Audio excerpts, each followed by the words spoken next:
ಒಂದೂರ್ನಲ್ಲಿ ಕರ್ಣ ಅನ್ನೋ ಒಬ್ಬ ವ್ಯಕ್ತಿ ಇದ್ದ. ಅವನ ಹತ್ರ 4 ಎಕರೆ ಭೂಮಿ ಮತ್ತೆ 10 ಕುರಿಗಳು ಇದ್ವು.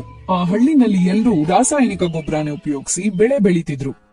ಅಯ್ಯೋ, ವ್ಯವಸಾಯ ಮಾಡೋ ಬಗ್ಗೆ ಯೋಚನೆ ಮಾಡಿದ್ರೇನೆ ಭಯ ಆಗುತ್ತೆ. ಗಿಡಗಳು ದೊಡ್ಡದಾಗಿ ಬೆಳೀತಾ ಇಲ್ಲ, ಈ ಕಡೆ ಬೆಳೆನೂ ಸರಿಯಾಗಿ ಬರ್ತಾ ಇಲ್ಲ. ಈ ಸರಿ ಹಾಗಲ್ಲ, ಗೊಬ್ಬರ ಗಿಬ್ರ ಎಲ್ಲ ಚೆನ್ನಾಗಿ ಹಾಕಿ ಔಷಧಿ ಎಣ್ಣೆಗಳನ್ನ ಚೆನ್ನಾಗಿ ಹೊಡೆದು ಊರಲ್ಲಿ ಎಲ್ಲರಿಗಿಂತ ನಾನೇ ಜಾಸ್ತಿ ಬೆಳೆನ ಬೆಳಿಬೇಕು. ಈ ತರ ಪೂರ್ತಿ ಹಳ್ಳಿಯ ರೈತರು ಮೆಕ್ಕೆಜೋಳನ ನೆಟ್ರು. ಊರಲ್ಲಿ ಎಲ್ರು ಮೆಕ್ಕೆಜೋಳನ ಬೆಳೀತಾ ಇದ್ದಾರೆ. ನಾನು ಸಹ ಈ ಸರಿ ಮೆಕ್ಕೆಜೋಳನ ಬೆಳೆದು ಎಲ್ಲರಿಗಿಂತ ಚೆನ್ನಾಗಿ ಬೆಳೆನ ತೆಗಿಬೇಕು. ಅದಕ್ಕೆ ಈ ತರ ಚಿಕ್ಕ ಪುಟ್ಟ ಬೆಲೆದೆಲ್ಲ ಔಷಧಿ ಹಾಕಿದ್ರೆ ಹಾಗಲ್ಲ. ಇವತ್ತೇ ಪೇಟೆಗೆ ಹೋಗ್ಬೇಕು. ಹಾಗೆ ಹೀಗೆ ಯೋಚನೆ ಮಾಡಿ ಒಂದಿನ ನಗರಕ್ಕೆ ಹೋಗಿ ಬೇರೆ ತರ ಔಷಧಿಗಳನ್ನ ಗಿಡಕ್ಕೋಸ್ಕರ ತರ್ತಾನೆ. ಔಷಧಿ ಸಿಂಪಡಿಸೋ ಸಿಲಿಂಡರ್ ನ ಬೆನ್ನಿಗೆ ಹಾಕೊಂಡು ಅವನ್ ಹೊಲದ ಹತ್ರ ಹೋಗ್ಬೇಕಾದ್ರೆ ಆಗ ರಾಜ್ ಅನ್ನೋ ವ್ಯಕ್ತಿ ಅವನಿಗೆ ದಾರಿನಲ್ಲಿ ಸಿಕ್ದ. ಇದೇನೋ ಇದು, ಊರಲ್ಲಿ ಎಲ್ರು ಕೂಡ ಸಾವಯವ ಕೃಷಿ ಮಾಡ್ತಾ ಇದ್ದಾರೆ, ಅಂತದ್ರಲ್ಲಿ ನೀನ್ ಈ ಔಷಧಿಗಳನ್ನೆಲ್ಲ ತಗೊಂಬಂದ್ ಹಾಕ್ತಿದ್ಯಾ? ಇದು ಅಂತಿಂತ ಔಷಧಿ ಅಲ್ಲ. ನಿನಗ್ ಗೊತ್ತಾ ಇದನ್ನ ಹಾಕೋದ್ರಿಂದ ಎಷ್ಟು ಚೆನ್ನಾಗಿ ಬೆಳೆ ಬರುತ್ತೆ ಅಂತ? ಅದಂತೂ ಏನೋ ನನಗ್ ಗೊತ್ತಿಲ್ಲ, ಆದ್ರೆ ಈ ಬೆಳೆನೆಲ್ಲ ಜನ ತಿಂದು ಅವ್ರಿಗೆ ಎಂತೆಂತ ರೋಗಗಳು ಬರ್ಬೋದು ಅನ್ನೋದು ನನಗ್ ಚೆನ್ನಾಗ್ ಗೊತ್ತು. ಊರಿನ ಜನರಿಗೆ ನಾನ್ ಬೆಳೆ ಬೆಳೆಯೋದನ್ನ ನೋಡಿ ತಡ್ಕೊಳಕ್ ಆಗಲ್ಲ. ಹೊಟ್ಟೆ ಕಿಚ್ಚು. ಹೋಗಿ ನಿನ್ ಜಮೀನ್ ಕೆಲ್ಸ ನೋಡು.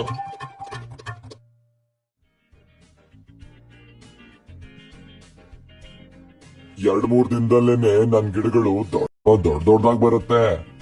ಹಾಗೆ ಯೋಚನೆ ಮಾಡ್ತಾ ಔಷಧಿನ ಸಿಂಪಡಿಸ್ದ. ಈ ತರ ಅವನು 2-3 ಸಲಿ ಮಾಡ್ದ. 3ನೇ ದಿನ ಅವನ್ ಹೊಲಕ್ ಹೋಗಿ ನೋಡ್ತಾನೆ. ಅವನ್ ಕಣ್ಣನ್ನ ಅವನ್ಗೆ ನಂಬಕ್ಕಾಗಲ್ಲ. ಹೊಲದಲ್ಲಿದ್ದ ಎಲ್ಲಾ ಗಿಡನೂ ತುಂಬಾನೇ ದೊಡ್ಡದಾಗಿದ್ವು. ಆ ಔಷಧಿ ಒಳ್ಳೆ ಚೆನ್ನಾಗ್ ಕೆಲ್ಸ ಮಾಡಿದೆ ಅನ್ಸುತ್ತೆ. ಗಿಡನೇ ಇಷ್ಟು ದೊಡ್ಡದಾಗಿ ಬೆಳೆದಿದೆ ಅಂದ್ರೆ ಇನ್ನು ತೆನೆ ಎಷ್ಟಿರುತ್ತೋ. ಒಂದು 8 ದಿನ ಕಾದ್ ನೋಡೋಣ. ಅವನ್ ಬೆಳೆನ ನೋಡಿದ್ಮೇಲೆ ಅವನ್ ಮನ್ಸ್ಗೆ ಇನ್ನೂ ಒಂದ್ ಯೋಚನೆ ಬಂತು. ಈ ಔಷಧಿನ ಈ ಗಿಡಗಳಿಗೆ ಹಾಕಿದ್ರೇನೆ ಇಷ್ಟು ದೊಡ್ಡದಾಗಿದೆ. ಮತ್ತೆ ಇನ್ನು ಈ ಔಷಧಿನ ನನ್ನ ಹತ್ರ ಇರೋ ಕುರಿಗಳಲ್ಲಿ ಒಂದು ಕುರಿ ಮೇಲೆ ಹಾಕಿ ನೋಡಿದ್ರೆ ಅದು ಎಷ್ಟು ದೊಡ್ಡದಾಗುತ್ತೋ ಗೊತ್ತಿಲ್ಲ.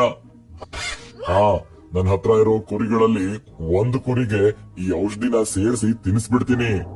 ಹೀಗೆ ಯೋಚನೆ ಮಾಡಿ ಅವನು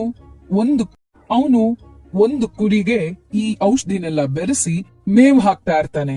4ನೇ ದಿನದ ಹೊತ್ತಿಗೆ ಆ ಕುರಿ ಎಷ್ಟು ದೊಡ್ಡದಾಗಿತ್ತು ಅಂದ್ರೆ ಆಕಾಶನೇ ಮುಟ್ಟೋ ಹಾಗೆ.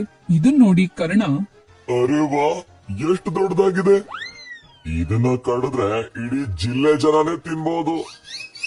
ಮತ್ತೆ ಇದನ್ನ ಮಾರೋದ್ರಿಂದ ನನಗೆ ಒಳ್ಳೆ ದುಡ್ಡು ಸಿಗತ್ತೆ. ಈಗ್ಲೇ ಇದನ್ನ ಮಟನ್ ಶಾಪಿಗೆ ತಗೊಂಡೋಗಿ ಮಾರ್ ಬರ್ತೀನಿ. ಹಾಗೆ ಯೋಚನೆ ಮಾಡಿ ಆ ದೊಡ್ಡ ಕುರಿನ ತಗೊಂಡು ಮಟನ್ ಶಾಪ್ಗೆ ಹೋದ.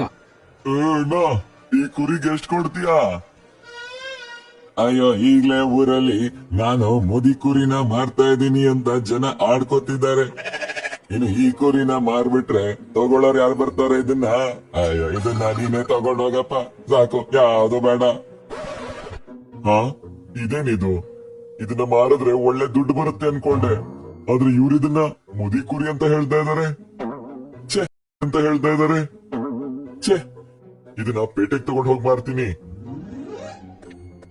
ಹಾಗನ್ಕೊಂಡು ಆ ಕುರಿನ ವಾಪಸ್ ಮನೆಗ್ ಕರ್ಕೊಂಡು ಬಂದ. ಅದನ್ನ ಒಂದು ಮರಕ್ಕೆ ಕಟ್ಟಾಕಿ ಅವನ್ ಮನೆಗ್ ಹೋಗಿ ಮಲ್ಕೊಂಡ. ಅವತ್ತಿನ ರಾತ್ರಿ ಆ ಕುರಿಗೆ ತುಂಬಾ ಹಶ್ವಾಯ್ತು. ಕಟ್ಟನ್ನ ಬಿಚ್ಕೊಂಡು ಬೇರೆ ರೈತರ ಹೊಲಕ್ಕೆಲ್ಲ ಹೊರಟೋಯ್ತು. ಆ ಹೊಲದ ಬೆಳೆಗಳೆಲ್ಲ ಆ ಕುರಿಯ ಕಾಲ್ ತನಕನೂ ಬರ್ತಿರ್ಲಿಲ್ಲ. ಕರ್ಣನ ಹೊಲದಲ್ಲಿದ್ದ ಬೆಳೆಗಳು ಔಷಧಿ ಹಾಕಿದ್ರಿಂದ ಆ ಕುರಿಗೆ ಸರಿಯಾಗಿತ್ತು ತಿನ್ನೋದಕ್ಕೆ. ಆಗ ಅಷ್ಟು ಬೆಳೆನ ತಿಂದು ಕಾಡ್ ಕಡೆ ಹೊರಟೋಯ್ತು. ಬೆಳಿಗ್ಗೆ ಕರ್ಣ ಬಂದು ತನ್ನ ಹೊಲದಲ್ಲಿ ಬೆಳೆಗಳನ್ನ ನೋಡ್ತಾನೆ. ತಬ್ಬಿಬ್ಬಾಗೋಗ್ತಾನೆ. ಅಯ್ಯೋ ರಾಮ, ನಾನು ಎಷ್ಟು ಕಷ್ಟಪಟ್ಟು ಬೆಳೆನ ಬೆಳೆದಿದ್ದೆ, ಆದ್ರೆ ಈ ಕುರಿ ಅದನ್ನೆಲ್ಲಾ ತಿಂದು ಹಾಳು ಮಾಡ್ಬಿಡ್ತಲ್ಲ. ಹೀಗೆ ಜೋರಾಗಿ ಅಳ್ತಿದ್ದ.